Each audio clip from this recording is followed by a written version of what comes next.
Thank you for joining and a warm welcome to Paytm's earnings call to discuss its financial results for the quarter and half year ended September 30th, 2022.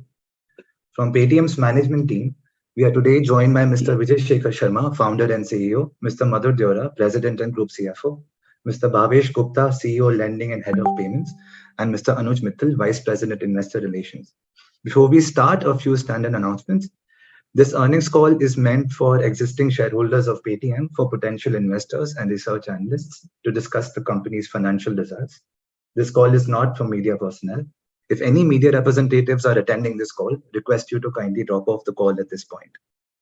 The information to be presented and discussed on this call should not be recorded, reproduced, or distributed in any manner. Some statements made on this earnings call may include forward-looking statements. Actual events may differ materially from those anticipated in such forward-looking statements. Finally, this earnings call is scheduled for 75 minutes. It will have a presentation by the management followed by Q&A. Kindly utilize the raise hand feature of your Zoom dashboard if you seek to ask a question. We will unmute your line in the respective sequence and within the scheduled and permitted time. Please ensure your name is visible as first name, last name, followed by a company name at all times for us to identify you. The presentation, a replay of this earnings call, and a transcript will be made available online subsequently. With this, I would like to request Mr. Vijay Shekhar Sharma to kindly initiate this earnings call. Thank you, and hello everyone. Good evening, good morning. I'm very happy to welcome you all for our earnings presentation for our quarter ending September 2022. As you may have seen, we've had a good quarter as teams have performed very well on the focusing on our commitment to target break even by second quarter next year before ESOP cost. As you know, I will give you a little bit of summary of the business model once again, that we acquire customers and we had 80 million transacting customers, and these customers in turn bring us merchants, and we have 30 million merchants who in turn work and give commerce services to consumers. This makes our business model core business to acquire customers on payments, and in turn, because this gives us insight, ability to distribute, and a great brand name, we work with our lenders to distribute credit. So as you may be aware, over the period of time in last 4 quarters, we have trimmed since IPO tremendous amount of businesses and focused on key business areas and pruned many business line items and made it very clean and clear that we acquire customers for payments and distribute loans from our credit partners. In fact, our payment business, which is based on our merchant side business model, where we deploy QR codes for merchants to enabling them for Soundbox or giving them for various devices and enterprise payments, we have expanded into online and omni-channel merchant, which is an approach that the market is taking shape towards. I believe the payment will become more and more omni-channel, where companies are going to be, online companies are going to be significantly offline and offline companies are going to be online. Case in point, Flipkart, with whom we work, has lots of online business. We also help them take offline payments because there is a lot of cash on delivery out there. So this is something we keep an attention to. And then merchants use our platform, which we call consumer payments, to collect payments. So technically, online merchants use our app to collect payments. If you notice, our payment business, which is core payment business, thanks to a model where we have added subscription and UPI MDR, which we don't account for yet in our business model till the time government gives. So subscription and MDR revenues mostly, and a little bit of platform fee. So these revenues right now that you are seeing on the right side are inclusive of MDR, subscription, and select customers platform fee only. The government's giving of UPI subvention revenue is going to be given only in the quarter that we get that money. So these are the revenue line items that we ended up making absolutely for payment, and enabling commerce and cloud service also grew very healthily year on year. And as you can see, this is a business that is 55% up year on year, 1,550 crores. We believe the payment stack is this stack where we help merchant take payments in different avatars, locations, occasions, and opportunities, and enabling them for commerce. This stack makes for a scalable, large, growing profit and profitable business model for payment and enabling cloud commerce business. Credit business, as you are aware, is based on the foundation that our abilities of digital lending sourcing and cross-selling partnership with our lending partners, and over the period helping them collect the loans, make this business model. I call it typically in a fund management that this is a part where we get fixed fee. This is a part we get sort of a portfolio performance or carry, if you will. So you can imagine that this business model has an inherent compounding, because when we disperse the loan, we get certain percentage, but our ability of collecting, our ability of effort of collections enable us to get sort of a portfolio performance bonus on that. Important thing to note is that in last quarter, RBI came out with clarification around digital lending, sourcing, and EMI servicing collection opportunity. Paytm's business model was completely looked as clearly following the suggested guidelines. So we are very happy to tell you that we have been able to include every delta incremental, whether small or large, in the business model, and business model was very much aligned to how regulators sees it. We continue to believe that this loan disbursement and collection business for India will play an important role in democratizing credit. If you remember, at one point in time, RBI leveraged public sector banks, then created private sector banks, then created NBFCs, and now we believe different buckets of credit requirements were satisfied with that. And today, the digital lending service provider, as LSP RBI calls them, which is what Paytm is here, will generate and create new opportunities for dispersing digital credit. As you are aware, our digital disbursement are typically small ticket loans, and we internally call these two businesses as 2 lakh rupee and 2 year, 10-year kind of loans, where average answers are 1 lakh plus one year and 150,000 plus 1 year. And this is what the typical ticket size anyways remains in personal loan merchant loans. And Paytm Postpaid, which is where customers get an overdraft limit from lender to spend, it is typically now averaging around 4,500. The good part, in my opinion, is that while these are incredible year-on-year growth, they are very small fraction of our customer base, which is in availing all three services for us. And there is an incredible amount of headroom for our disbursement opportunity quarter on quarter, and we continue to see post reclarification and reconfirmation from RBI that this business model and this workflow is how regulator expects. It has now opened doors for many more lenders and many more partners to continue to join us and expand this business. I would now call upon my colleague Madhur to expand and give you a summary of overall business and the numbers. Madhur. Thanks, Vijay. Welcome everyone to our earnings call. I'm very proud to report that we had a very strong quarter. Our revenue growth, as you would have seen from our earnings release, was 76% year on year, and our EBITDA before ESOP cost improved by 61% year on year. Just to get into that, revenue from operations was 1,914 crores, so just under $1 billion run rate. Our contribution profit continues to improve. It's at 44% of revenue. A year ago, this number was at 24% of revenue. So significant step change over the last 12 months. And even on a quarter-on-quarter basis, we have had a slight improvement. And we're currently doing 843 crores of contribution profit. Our EBITDA before ESOP cost is really starting to see operating leverage come through. So 166 crores of revenue, less than 10% of revenue as a loss. And it is nearly a 260 crore improvement from a year ago and over 100 crore improvement from last quarter. So by all measures, significant improvement in EBITDA performance. And we expect, and for the last 2 quarters in a row.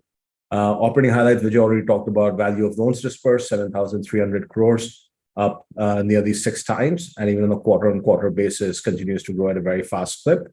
And merchant subscription, which is our payment devices, primarily with 4.8 million devices, 3.5 million added in the last 12 months, and also faster right now. There's a breakup of revenue. Basically, the basic point of this page is that we have seen platform expansion and increased monetization across businesses. So there's not one or two businesses carrying the overall performance. Our payment services business is up 56% year on year and up nearly 10% quarter on quarter. Financial services obviously growing a lot faster, driven by lending, and commerce and cloud grew 55% year on year and 14% Q on Q. Some of you may have noticed that there's a small amount of other operating revenue here. This has to do with basically a fund that RBI has, which promotes acquiring side for digital payment infrastructure. And we are one of the beneficiaries of that. So it is payments revenue, but our auditors ask us to put that as other operating revenue rather than as payment services revenue. So that's where it is. Our contribution profit, like I said, a year ago was 24% of revenue. Now it's at 44% of revenue. So both in absolute terms and even as percentage terms, significant increase. The two main reasons for this: payments for us is now more profitable. You would have seen that our net payments margin has grown to 443 crores per quarter. Significant improvement in that, and we'll talk about that a little bit later.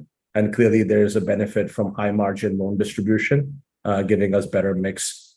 On the right-hand side, we're very proud of the fact that we continue to invest in our business in 3 main areas: technology, sales, and marketing. So, for example, a year ago, we had 94 crores of investments in our sales team or spend in our sales team every quarter.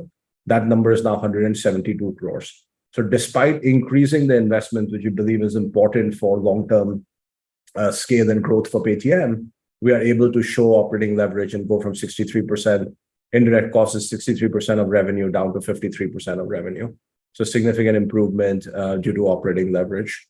All of this translates into strong EBITDA performance. EBITDA, like I said, has gone down by EBITDA losses have gone down by 260 crores a quarter due to huge operating leverage.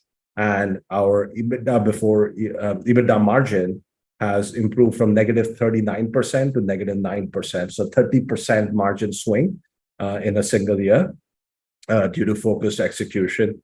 And as you may have figured out by now, 20% of that was from contribution margin improvement and 10% of that was from reduction in indirect expenses. Just to get into the payments business a little bit, again, payments, we, as you know, disclose that payment services to consumer and payment services to merchant. The growth of both these businesses was roughly the same, 55% year on year for consumer business. That is basically due to our growth of MTU and GMV. And on the merchant side, 56% growth, which should do 624 crores. And the reason there was subscription and MDR revenue from offline merchants. We did see a just meaningful growth in revenue from online merchants this quarter as well, primarily because of some early festive in e-commerce.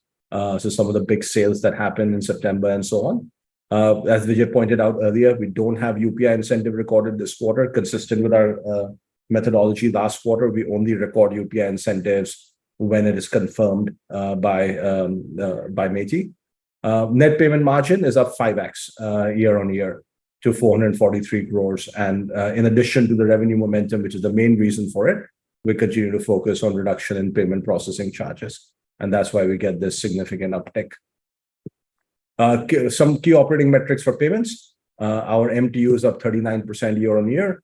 So strong performance there continues. That is driven by sort of increasing customer acquisition at relatively benign CACs, but also an improvement in customer retention. Our GMV was up 63% year on year. Like we mentioned in the last quarter, our primary focus in our payments business is to have profitable revenue rather than GMV as a metric. So there's enough and more GMV that one can go out and get. The key thing is can you make revenue and can you make net payment margin off of it? So that's what we optimize for. And as we had mentioned in the last quarter, we got rid of some business that we did not feel either generated as revenue or net payment margin or have significant upsell opportunities. Despite that, we're up 63% year on year. We'll continue to trim business that we don't make net payment margin on, but we will continue to try to make our payments business more and more profitable. Merchant subscriptions, we have talked about that we are now at 3.5 million. With that, I'll hand over to Bhavesh to take us to the next few slides, please. Yeah, thank you, Madhur. Hi, good evening, everyone. Good morning. Our lending business continues to show good results. As you can see, that we ended our revenue from financial services. The predominant part of the financial service revenue is coming from lending, while our equity broking business and insurance business also started to contribute. We had 4x growth from 89 crores last year, same time. We ended at 349 crores. And the important part here is that our entire focus continues to be on a lending business aligning to the new digital lending guidelines. We were always aligned, as Vijay said in his opening statement. We had to make some adjustments that we made to be absolutely aligned to those pieces. And we are happy to inform that there was no disruption in the business. Our business continued to perform exactly for every single day in the same manner. And our BNPL business, personal loan business, and merchant loan business continues to demonstrate the strength of the opportunity that we're leveraging through the Paytm platform.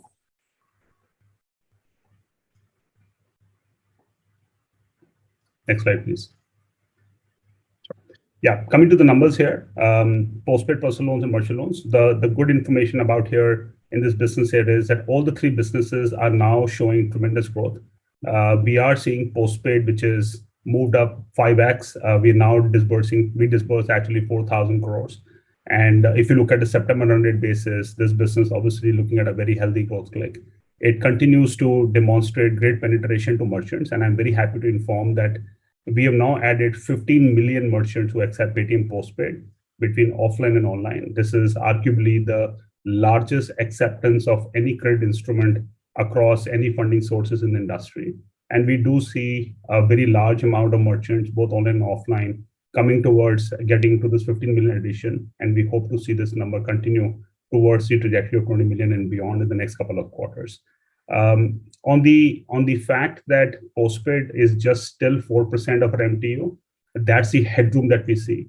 And we do see new acquisition continuously happening in a manner that we were seeing, let's say, 2 quarters back. So there is no letdown of new customers getting onboarded on Paytm Postpaid, and hence it gives us tremendous confidence that this growth of Paytm Postpaid will be as robust as we've seen in the previous quarters.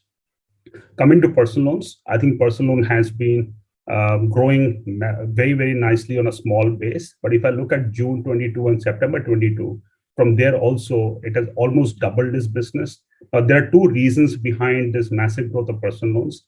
One, as the Paytm Postpaid business is maturing, we are finding that our lenders are getting very comfortable seeing the matured book of the Paytm Postpaid business and offering them personal loans. So almost half of our personal loans are being disbursed to customers who have a running Paytm Postpaid loan with one of our lending partners. So the journey and the entire customer appreciation of the product is extremely simple. And that's giving us a good growth trajectory. And that is continuing because Paytm Postpaid is continuing. We will continue to see PL also continue on the back of Paytm Postpaid. The remaining 50% is the customers who are directly coming and applying for PL on our platform. And we also see that trend actually being a nice trend because these are consumers who are looking for a bit higher ticket size amount and they are seeking for something which is instant. And as you understand that 24/7, 365 days is the positioning for Paytm PL. And that is giving us a good headroom and head start. We again don't see any issue with the TAM. It is hardly less than 1% of our MTU as personal loans. And there is fairly decent amount of headroom ahead for us while we are now almost averaging 900 crores plus per month on PL. And we're clearly seeing good traction moving ahead for ourselves. Merchant loan, there was a bit of a concern 2 quarters back when we were in COVID. How would merchant loan grow, etc. I think that's behind us now. The quarter behind June saw the first focus from our perspective and lenders' perspective in getting the risk capital back on merchant loan. And this quarter was absolutely bang on. We saw great momentum, great acceptance from merchants in seeking merchant credit. On the back of great device growth that we've seen, almost 1 million devices a quarter, this number is actually getting good traction. And I can very clearly see that in coming quarters, merchant loan will continue to see great momentum on the back of our devices story. So all in all, overall disbursement business and even the collection performance that we'll talk about in the further slides has been showing great momentum, and we don't see this momentum getting slowed down. We do see calibration happening by our lending partners, which is more initiated by ourselves, because we do understand that quality of portfolio for lending partners is a more important obligation than just scaling the business. As a result of that, every month by design, we work with our partners to take out the last cohort, 5% cohort in our businesses, and make sure that that cohort is not getting renewals for the next month, so that the portfolio quality is maintained the way it should be maintained. So all in all, is a good story for us on the lending side. This is the portfolio slide. This is purely an indicative slide, as we always mention from a lending perspective for accumulation of all lending partners. As we are the collection outsource partners for our lenders, this is an indication. There has been no change that we've seen over the last 2 quarters in this business. The bounce rates, the recovery rates in bucket 1, the resolution rates on gross credit losses, and the expected credit loss continues to be the way the lenders are expecting. I can also confirm, while the ECL numbers called out are the numbers that we've written, the actual credit loss performance is better than these numbers. But we continue to maintain a conservative stand, and so do our lending partners, in making sure that they are providing enough for the credit losses, looking at the macro headwinds or otherwise, and hence the risk appetite and the risk portfolio is being built on this piece. So even on the portfolio, we're seeing very good signals, and we're not so far seen any kind of macro headwinds impacting the portfolio, and that is giving the strength to our lending partners and new lenders to come on board and expand this entire business portfolio with Paytm. Thank you, Bhavish. Just the last couple of slides, we wanted to cover commerce and cloud revenue. Our commerce business is up about 50% year on year. Travel merchants continue to do well. Our entertainment merchants typically have a seasonally weak quarter in Q2, both on movies and events side. So that had some impact on our quarter-on-quarter performance. Cloud business, on the other hand, continues to do very well, 58% improvement year on year to 252 crores. We have started to see some early signs of recovery in advertising revenue. We did mention in the last quarter that there was a meaningful amount of pullback. So just towards the end of Q2, we started to see some recovery, but also it's too early to tell whether that will continue for the next several quarters. On the other hand, we do see growth in our credit card distribution, as well as on our cloud revenue. So those businesses do well. And finally, we just wanted to summarize and leave this with you, which is our improvement in EBITDA before ESOP costs is continuing, while continuing investments in scale and growth. So what we focus on is 3 main levers. One is platform expansion, so that we have high monetization capacity down the road. Our monetization engine's working, which is revenue growth across all businesses. And finally, on profitability, improving our unit economics while generating operating leverage as we continue to invest in our business. And that is giving us improvement in EBITDA before ESOP costs. So that's all I had. And I'll hand it back to the moderator who can help us with Q&A. Thank you, Madhu. We will now proceed to Q&A. A reminder to utilize the raise hand feature on your Zoom dashboard if you seek to ask a question. We will unmute your line in the respective sequence. A request to everyone to please have their company name next to their names. We do have a few common names, so it'll help us identify the right person. We'll just give a minute for the queue to settle in.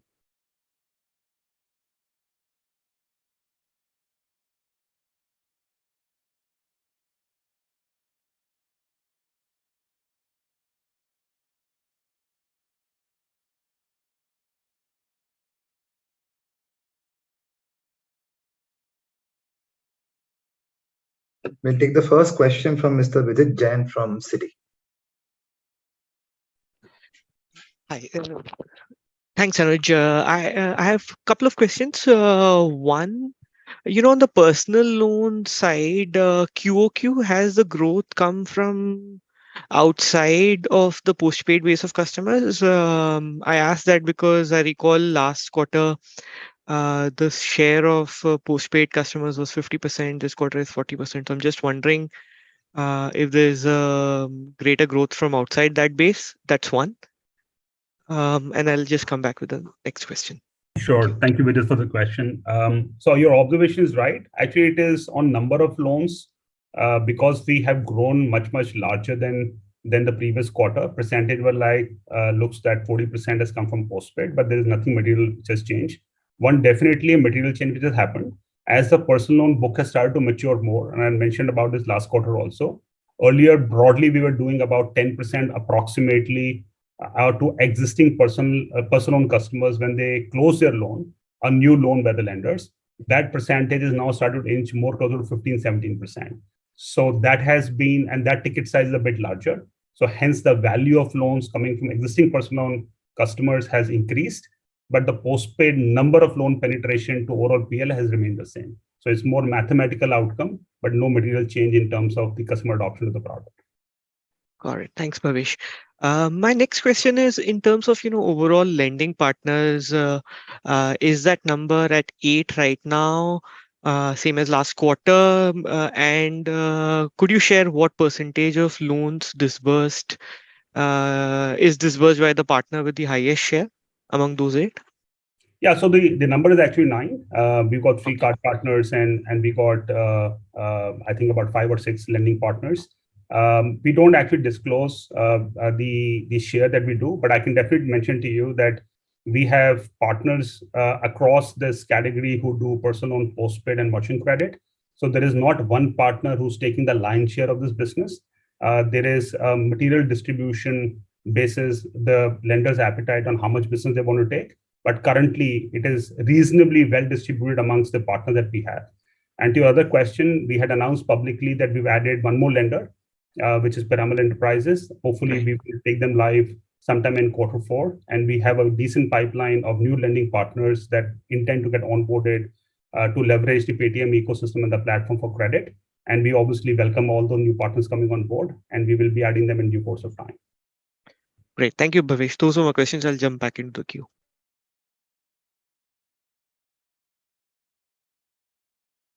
Thank you, Vijay. The next question we'll take from is Mr. Saurabh Kumar from JP Morgan. Sorry, the line is unmuted.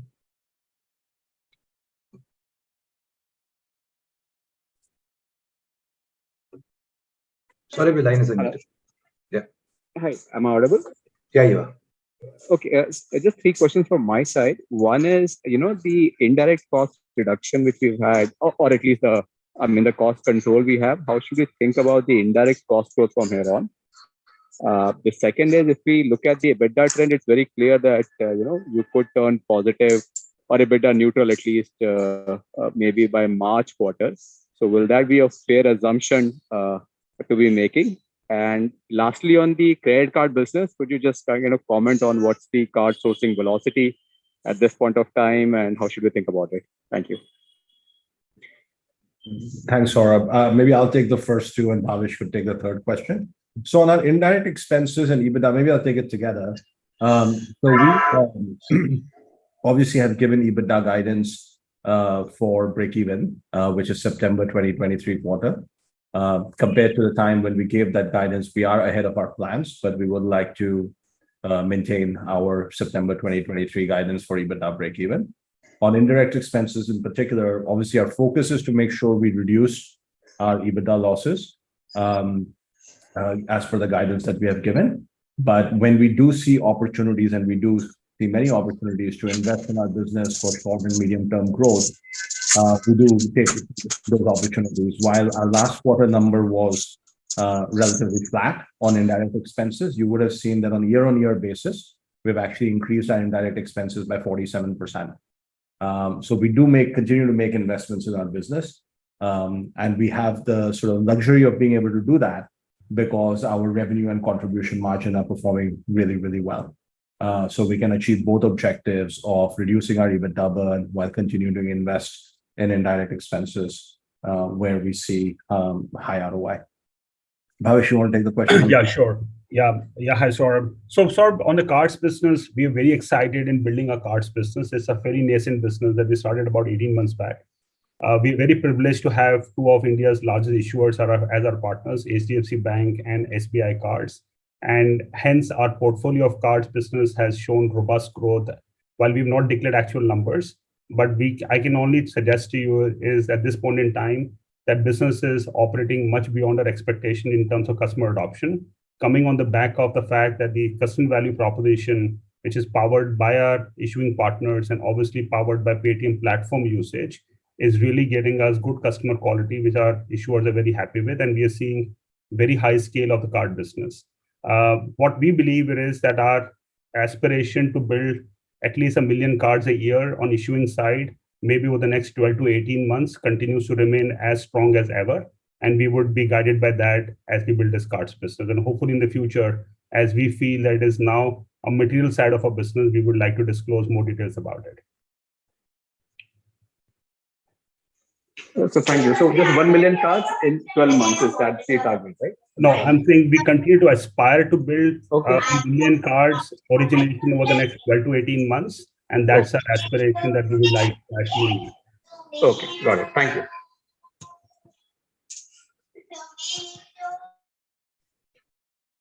Thanks, Saurabh.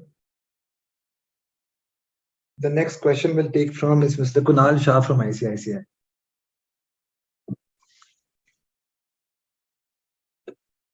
Kunal, you can unmute your line.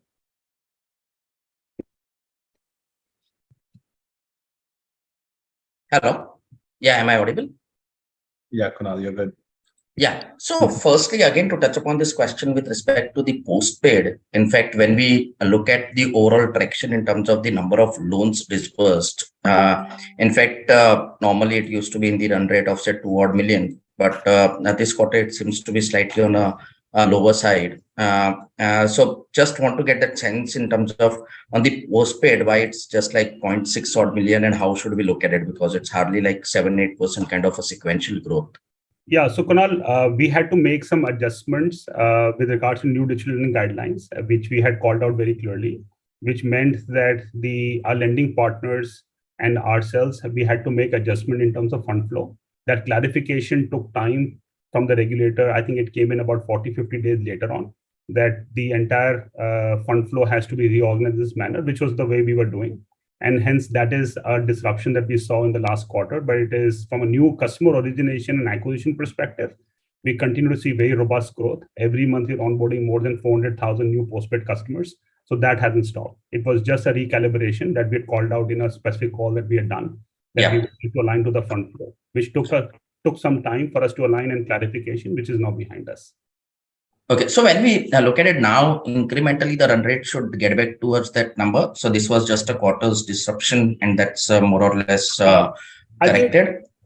Yeah, so very honestly, we don't track this on that basis that how much is postpaid doing in terms of number of new incremental loans. We track on basis of new customer acquisition. I can definitely confirm to you that our new customer acquisition on postpaid will be highest ever that we've seen thus far, and will continue to have the same trajectory. What will that mean in terms of new customers converting their postpaid lines to actual loan is a matter of conjecture, which will happen as per the customer expectation over the next quarter. It should broadly be in the same range, but I can't comment actually will be 2 million or 1.5 million or 2.5 million, but it will be in that range for sure.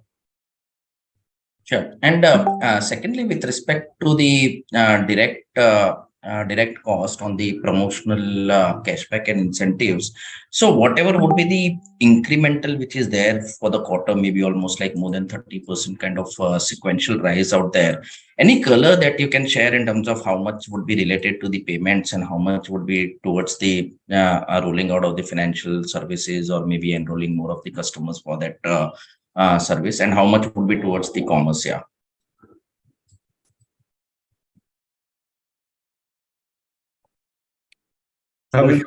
Yeah. So actually the cashback is split into predominantly into two parts, which is that we do cashback on our payment services. There is some customer incentives that we also used to pass till September for promoting postpaid at different online merchants on behalf of lenders.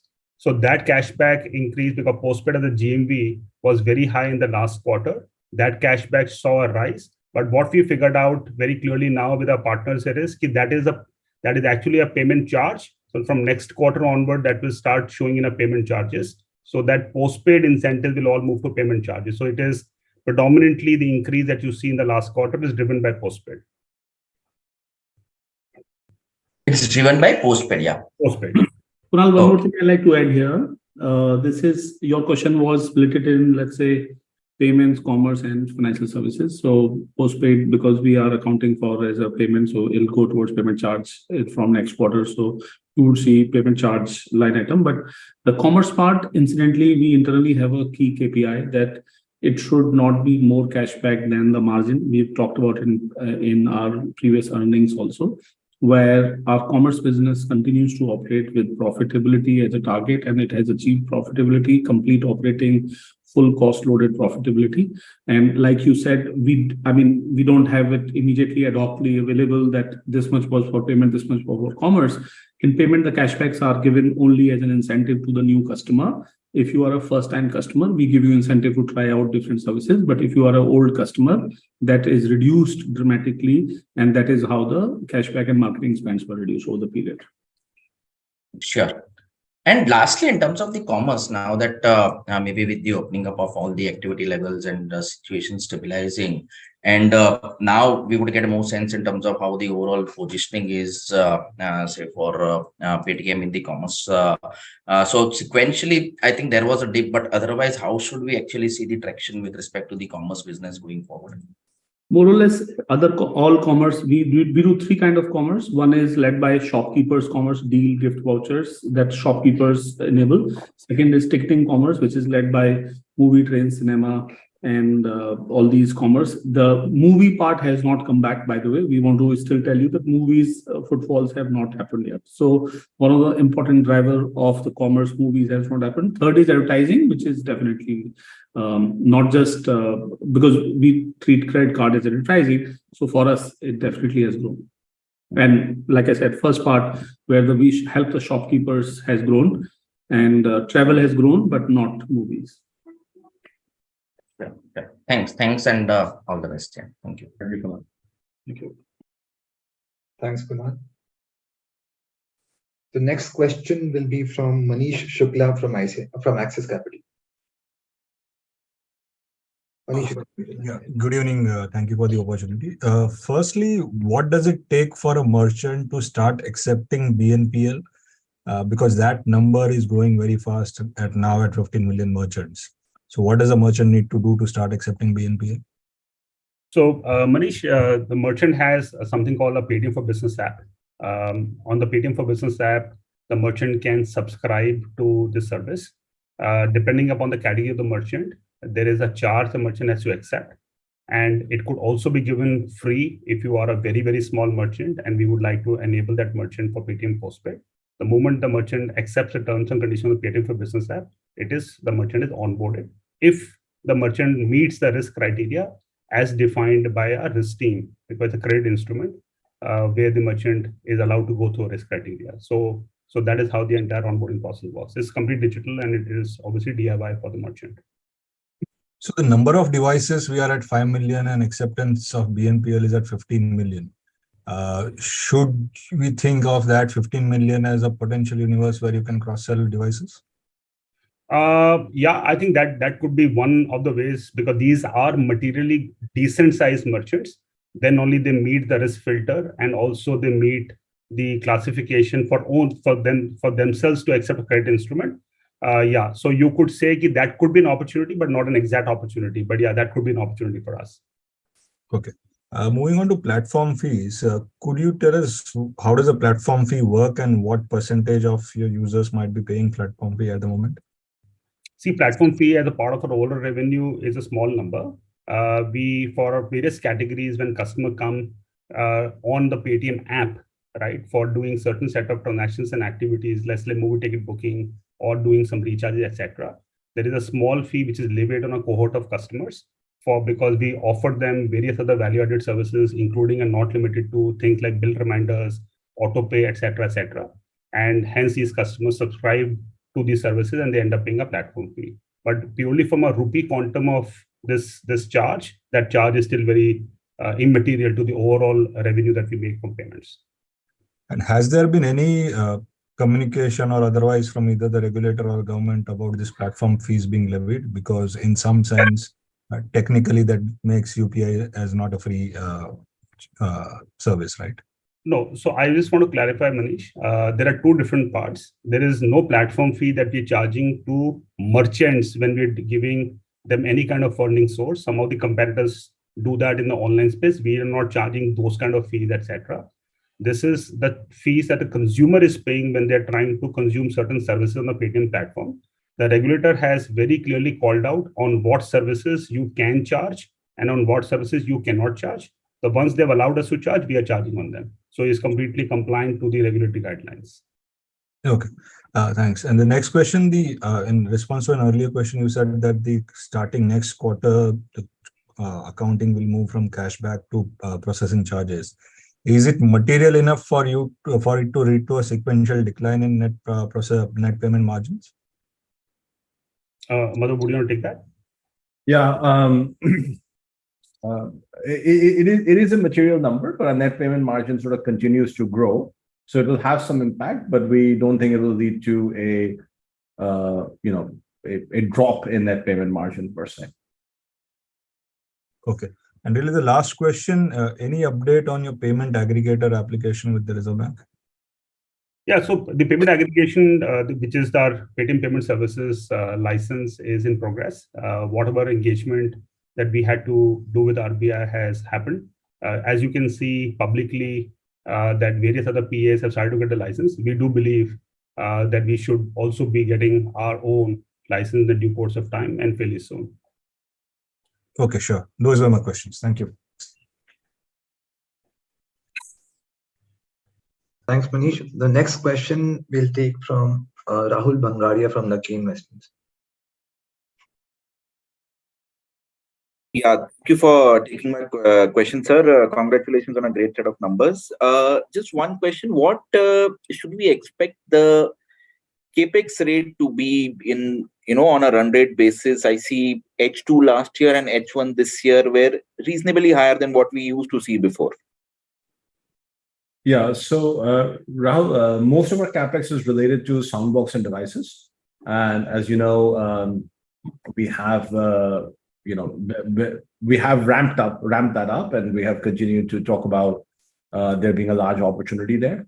So currently, I think we're doing somewhere between 120 to 150 crores a quarter of overall CapEx. As I said, vast majority of that is related to devices. And you should expect that to be broadly the level over the next few quarters. So roughly what, 4 to 500 crores per annum is the CapEx that we should expect? Yeah, so 120 to 150 a quarter. Yeah, okay. 5 to 600 crores a year. Yeah, and the related question would be, what would be the depreciation policy here? Because now we are running a run rate of about 400 crores of depreciation per annum, and we are doing a CapEx of 500 crores or maybe 600 crores. What's the policy that we are looking at here? Yeah, the philosophy that we took on depreciation is that we wanted our depreciation to be, so we wanted the depreciation rate to be faster than the average life of a device. So for Soundbox, we depreciated in 2 years. For a card machine, we depreciate in 3 years, which we think is at least 20 to 30%, if not more, less than the average life of the device. And the way we price this is a payback period, which is better than the depreciation period for the device. So we try to be conservative on each one of these things. But to answer your direct question, Soundbox is at 2 years and card machines is for 3 years. Great, Madhu. Thank you so much. Thank you. Thanks, Rahul. The next question we'll take from Mr. Sameer Bhise from JM Financial. Yeah, hi. Thanks for the opportunity. Can you talk a bit about the GMV per MTU metric? I think last couple of quarters, probably we have not alluded, but how do you think about it over the medium to long term? Just to be clear, the reason why we don't refer to that number is because effectively, we have a total GMV number, which is all transactions which are processed by Paytm. And in some of those cases, that is being done by the MTU numbers that you see. But in some cases, that is actually not being done by that MTU number. So for example, if I have a card machine at a retail shop or at a petrol pump, they might be accepting credit card, which does not belong to our MTU. And same thing would happen in the online world. Same thing would happen when somebody uses a third-party app to scan a Paytm QR. So there's a fair amount of GMV in our business which is unrelated to the MTU base that you see. So sort of taking the GMV divided by MTU is probably not sort of cite the apples and oranges. And as a result, we sort of don't calculate that and get that number because it may be misleading to think that it is this MTU which is generating that GMV. Does that make sense to me? Yeah, probably I'll take it offline as well. Secondly, there's a new news article on RBI giving some clarifications or response on the IT audit. It would be helpful if you could give us some sense on that. So we actually have in our earnings release given a statement on this. So I've just referred you to that. In summary, the Paytm Payment Bank Management has told us that they have received the IT audited report and RBI's observation on the report. As per the preliminary assessment done by them, most of the observations are around continued strengthening of IT processes, IT outsourcing processes, and operational risk management. And the bank is in the process of responding to RBI. And they're just obviously very, very highly focused and prioritizing the conversation with RBI to make sure that they're fully compliant and better in spirit. So that's sort of the update that we have. And obviously, if we have more updates, we'll share them with the stock exchanges. But I'll just refer you to the note that we have in the earnings release, which sort of gives you the complete picture. Sure. Those were my two questions. Thank you and all the best. Congrats on the opportunity to also mention that we had shared in March 22 when this issue first came up that we believe that the measures that were imposed by RBI on PPBL will not impact Paytm's overall business. And the fact that you see the MTU performance and the revenue growth performance of Paytm since then, it sort of confirms that our initial assessment was correct. And we don't see any sort of material impact on Paytm's overall business because of the RBI measure on Paytm Payments Bank. Sure. That's helpful. All the best. Thank you.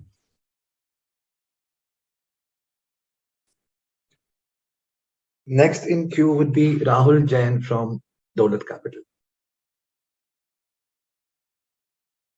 Yeah, hi. Thanks for the opportunity and congratulations on very strong execution. I would just like you to help me on arriving at potential areas for us to get EBITDA neutral and beyond. So firstly, from a payment processing charges perspective, this is the first quarter where we see very little optimization in this line item as a percentage of payment services. So can we conclude that easy optimizations or relatively easy picking in this cost item are behind us, and it would be the run rate that we see right now would be optimized further on a very smaller level? That is question number one.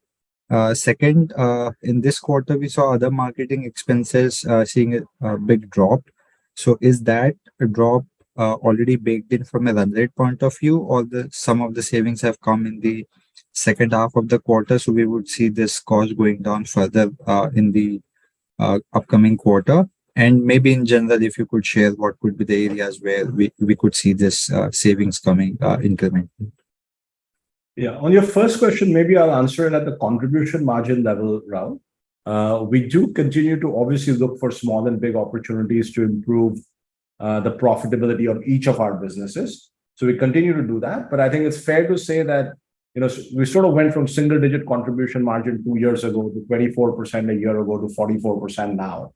So clearly that sort of trajectory, which was what we call the step change in contribution profit, we don't expect that anywhere close to that sort of pace to continue. But we do and will continue to look for opportunities to do certainly small improvements and not big improvements in each of our businesses.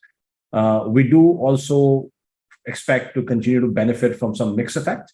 particularly from lending business, because lending is growing and is expected to continue to grow faster than our overall business, and lending is higher margin than our payments business, for example. So we do expect some mix effect, a positive mix effect to come from that as well. On your second question on marketing, like we had mentioned in the last quarter, we did have a jump in marketing costs last quarter because of cricket sponsorships, because we had IPL as well as cricket matches last quarter. This quarter, we did not have that. And as a result, our marketing costs went down. A chunk of marketing costs, not all, but a chunk of it is sort of lumpy, right? Especially when you start getting into sponsorships and so on. So we did not have that this quarter, and we expect that to be at a lower level going forward. Having said that, I will say that if there are opportunities for us to invest in user growth, whether it is through promotion incentive or marketing, which is having good ROI, we'll continue to do that. That will not take us away from our path to break even and our path to creating a long-term, very profitable business. So we'll absolutely achieve that. But if there are opportunities for us to invest in efficient marketing, whether it is through cashback or through ATL or through any other mechanism, we would continue to do that and still achieve our profitability targets.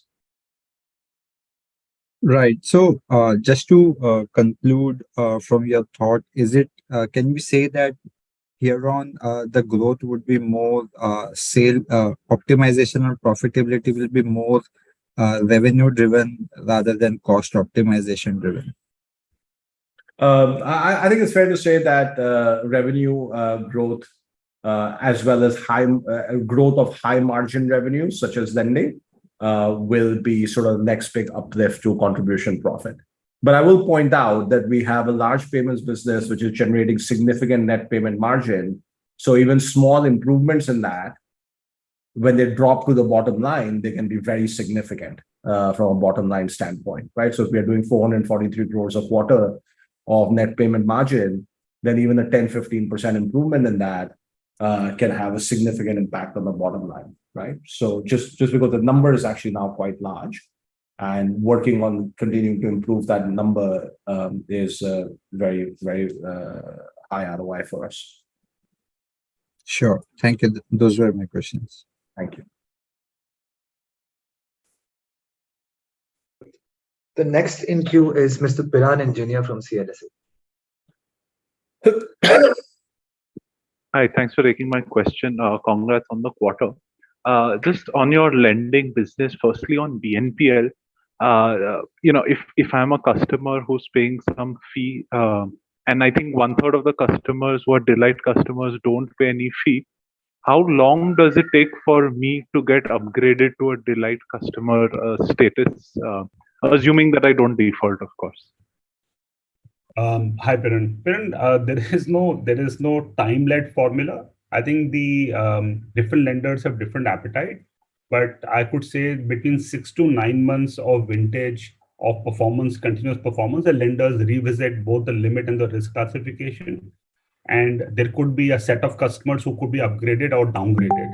So it is not that once you're a Delight customer, you remain always a Delight customers. There is a small portion, I would say, which is downgrade also, and you could also be upgraded. So it is a continuous process, but that ratio or the share of Delight to Light to Mini broadly remains range bound.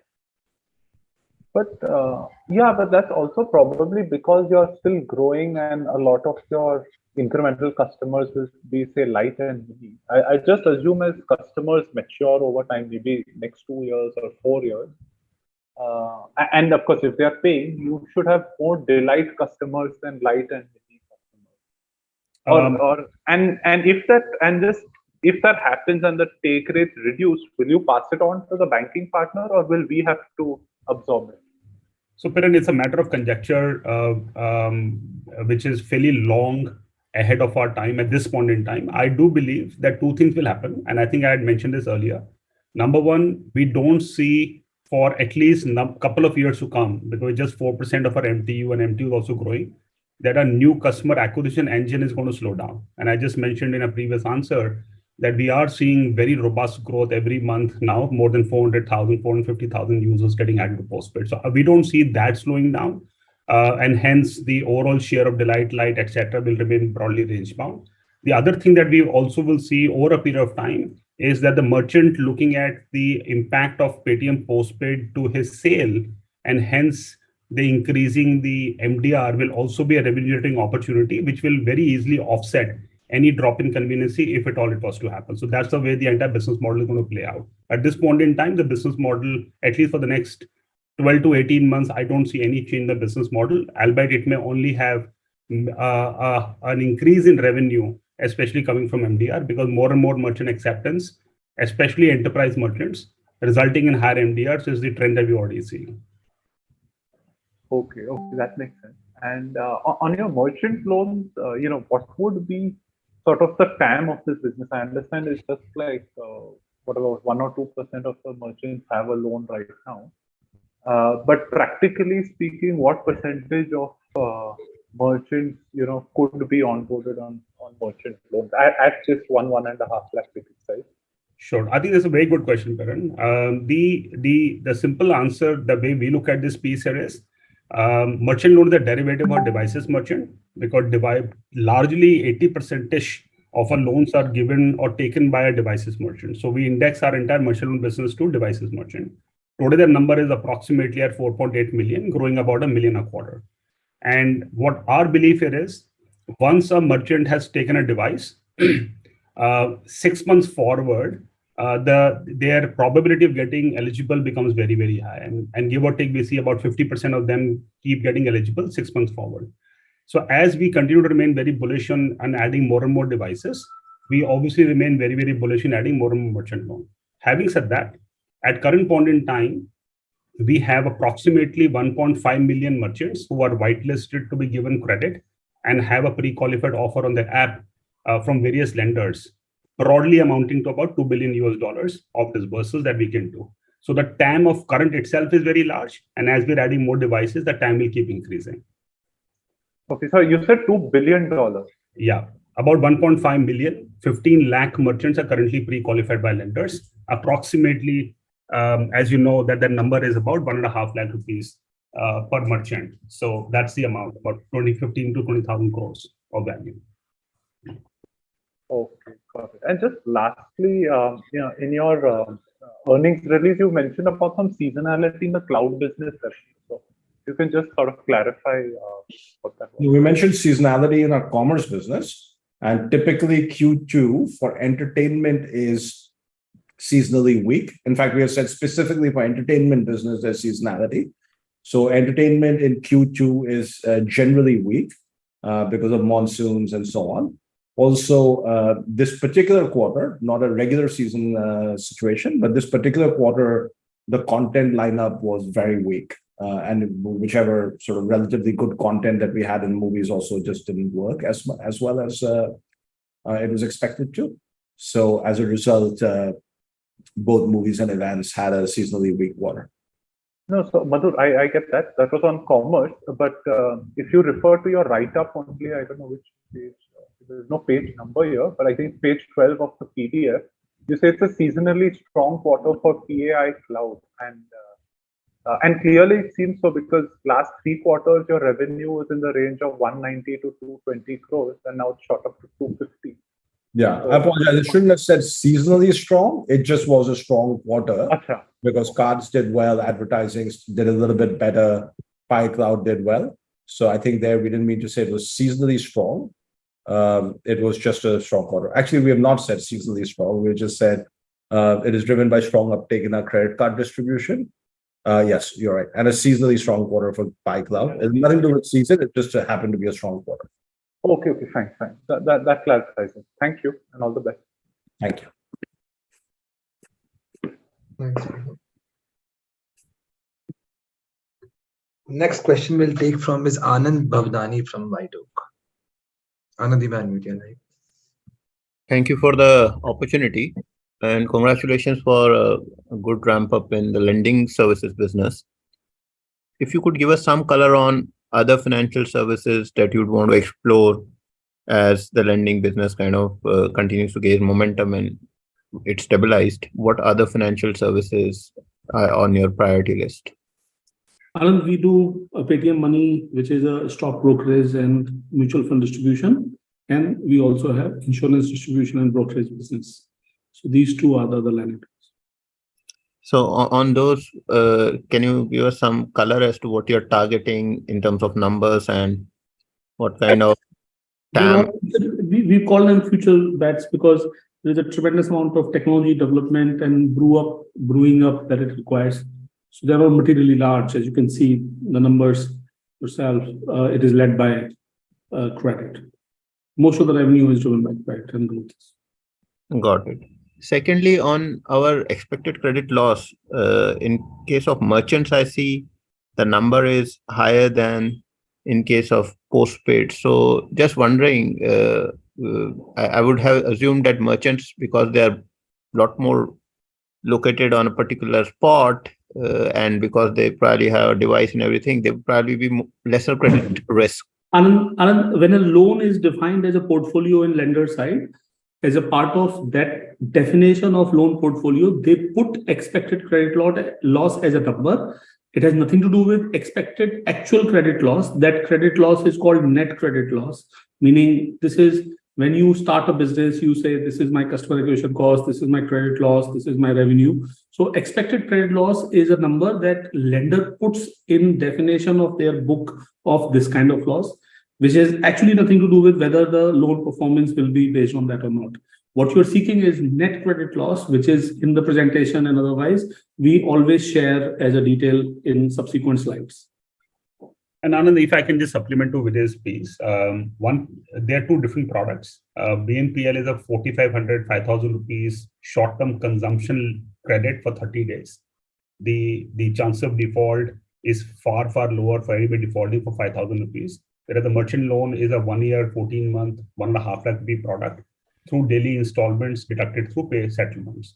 So the IRR and the income that the lender makes are very different, and what customer pays in postpaid is hardly much lesser than what they pay in merchant. So from a risk-adjusted return, merchant loan, even at a 5% expected credit loss, while the actual credit loss that Vijay said is lower than that, but expected credit loss, the return for lender and return for Paytm is much higher versus a Paytm postpaid.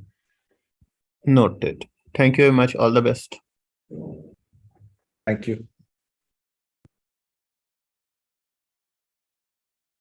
Thank you, Anand.